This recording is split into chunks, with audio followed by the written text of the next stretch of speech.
Hello, my people. This is Bfooties. It's good to have you back on here. If you are just viewing for the first time, please do it to like, subscribe, and turn on the post notification. Don't forget to share as well. Okay, today I'll be showing you how I make this chessy boot pattern.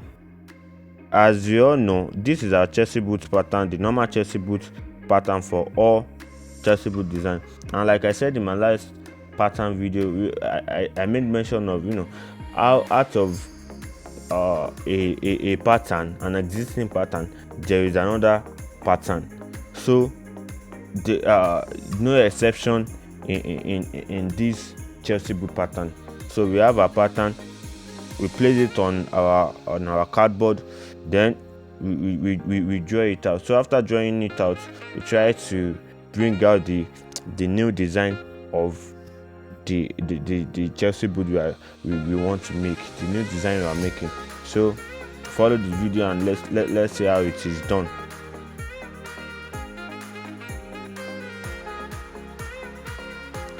Yeah, we have a Telegram channel whereby we post tips on shoe making and the likes, and we alert you when we drop a video on here. The link is below the video. You can click on it to join the Telegram channel platform. And if you want to buy from us, you want to be a reseller, or you want to be part of the business, you can always reach out to us on all our social media platform at b.footies on Facebook and on Twitter, and also on Instagram. Our link is below the video. The link to our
Okay, yeah, we are almost done with our pattern making. If you've been following the video, and I'm very sure you would have seen how we got to this to this stage. And I said I made mention of the reason why we punched the pattern in my recent pattern video. If you don't know why we did that, you can go back to look up to it and see why we had to punch our pattern. Okay, here we have it. We are done with the pattern. Here is that's the normal pattern, Chelsea boots, and we have the new pattern. So we place everything together, and we still have our results. So after all the design, and after bringing out the new pattern, we work on the leather, and after working on the leather, we have our results. There is the results. Thank you very much for staying tuned. See you guys next time. Shalom.